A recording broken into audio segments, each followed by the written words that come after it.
qui semble aussi s'infiltrer chez certains gilets jaunes, des tags, des actes. On a notamment tagué un portrait de Simone Veil sur des boîtes aux lettres jaunes dans le 13e arrondissement. Qu'est-ce que vous en pensez, Sacha Gosselin? Comment un mouvement qui part de revendications sociales, de dénonciation de mesures fiscales, parce que c'était ça au départ, hein, le mouvement des Gilets jaunes sur les ronds-points, on arrive aujourd'hui à avoir, dans Paris ou ailleurs, des actes antisémites. Et j'oublie les quenelles aussi que certains Gilets jaunes ont fait. Écoutez, moi je suis horrifié plusieurs fois par jour.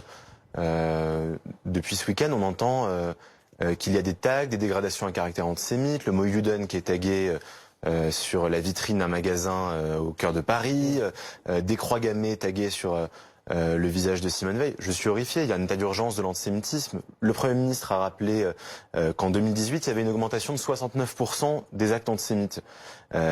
Aujourd'hui, il y a une inquiétude qui est extrêmement forte. J'apprends en rentrant sur le plateau que des arbres qui ont été plantés à la mémoire d'Ilan Halimi, qui est ce jeune homme qui avait été assassiné parce qu'il était juif en 2006, ces arbres qui ont été plantés en sa mémoire ont été coupés, sectionnés, profanés.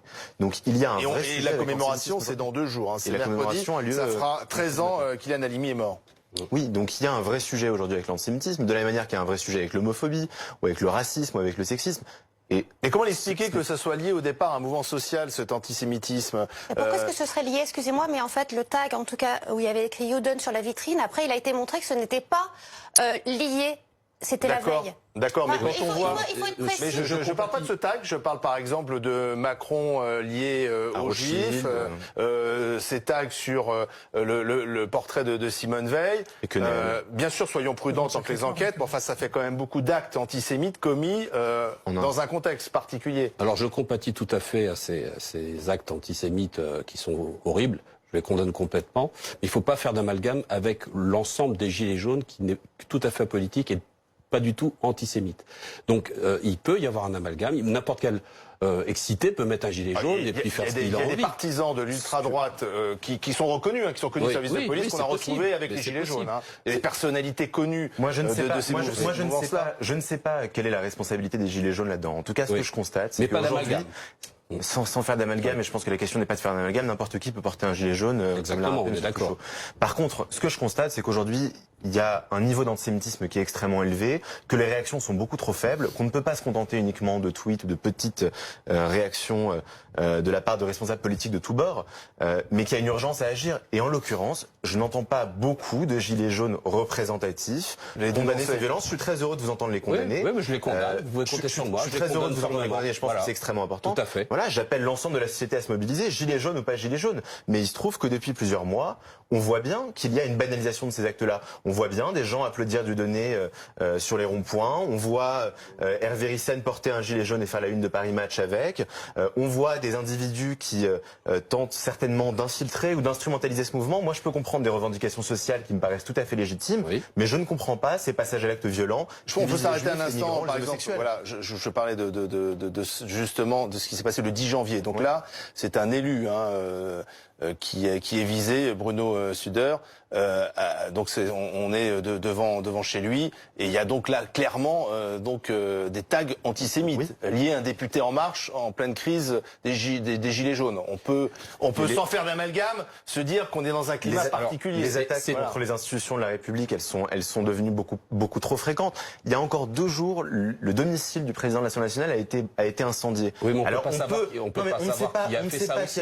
Évidemment, je n'accuse personne. Pour autant, depuis plusieurs semaines maintenant, il y a un climat de haine. Il y a un climat de haine qui est extrêmement inquiétant. Il y a un état d'urgence de l'antisémitisme qui est très grave. Mais je suis tout à fait d'accord. Pourquoi le président Macron n'a pas tout de suite pris les choses au sérieux? Quand il y a eu le 17 novembre, il y avait une semaine où il pouvait très bien. Il a ignoré les choses. Mais quel est le rapport avec l'antisémitisme? C'est-à-dire qu'il y a eu une montée de haine, une montée de violence qui s'est fait crescendo au moment des actes. On est d'accord. Concernant les actes antisémites, que je condamne sans ambiguïté et avec force, je veux dire, c'est la faute des gens qui sont nuisibles et qui vous en veulent. Et la loi Est-ce qu'ils n'infiltrent pas les gilets jaunes? On parle beaucoup de cette ultra-droite et parfois de l'ultra-gauche. Oui, ils menacent tout le monde, bien sûr. On parle beaucoup de cette ultra-droite et de cette ultra-gauche qui a un peu dénaturé le mouvement des gilets jaunes de départ, celui des ronds-points. Et ça, on l'a constaté notamment dans les dernières mobilisations dans certaines villes. Bah déjà, en tant que politiste, il me semble qu'il faut arrêter avec l'amalgame, mettre toujours ensemble l'ultra-droite et l'ultra-gauche. Bah quand ils manifestent ensemble, oui. Parfois, ils se battent ensemble. À Lyon, ils se sont battus. Il faut une fois de plus être précis sur qui est à l'origine de quoi. Et une fois de plus, évidemment, ces actes antisémites sont condamnables, sont atroces et ne devraient pas avoir lieu d'être. Une fois qu'on a dit ça. La question qu'il faut soulever, c'est comment est-ce que, là, on est en train de sélectionner un certain nombre de faits. Moi, j'ai lu plein d'appels des Gilets jaunes qui condamnaient l'antisémitisme, évidemment. Donc c'est ça qu'il faut rappeler aussi. Participer à des commémorations de la Shoah. Bien sûr, il y a eu des actes qui étaient extrêmement forts. Mais aujourd'hui, comment est-ce qu'on fait pour faire reculer ça dans le mouvement ? Donc, je me permets juste de finir ce que je voulais dire, c'est que ce qu'il ne faut pas, c'est rabattre, un peu comme le disait monsieur, rabattre un mouvement, effectivement, extrêmement pluriel dans lequel, évidemment, qu'il y a des gens de tous bords, etc. L'antisémitisme, c'est pas une opinion, c'est de tous bords. Oui, on peut être de gauche, de droite, mais enfin l'antisémitisme... Mais pourquoi le rabattre à l'antisémitisme? Parce que ça existe aussi. Oui, mais c'est le fait d'une ultra-minorité. Comment vous savez? Et il me semble que dans la sélection que vous avez dit, ce que je sais, c'est que on regarde effectivement l'observatoire des crimes racistes. Effectivement, on est dans un climat grave pour l'augmentation d'un certain nombre de crimes, mais ce qui était le cas avant. Vous pourrez confirmer, avant le mouvement des Gilets jaunes. L'antisémitisme n'est pas né avec les Gilets jaunes. Vous voyez bien. L'antisémitisme n'est pas né avec les Gilets jaunes. Les Gilets jaunes. Je ne sais pas précisément. Est-ce que justement il n'y a pas certains qui s'infiltrent dans le mouvement pour faire passer ce type...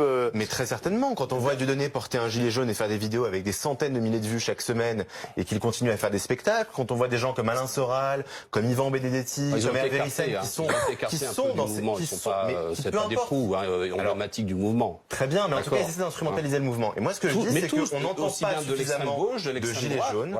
On n'entend pas suffisamment de gilets jaunes, mais de la même manière qu'on n'entend pas une réaction suffisamment forte de la société pour dire stop à l'antisémitisme, la situation est grave. Merci à tous les quatre en tout cas d'être venus sur le plateau de BFM Story.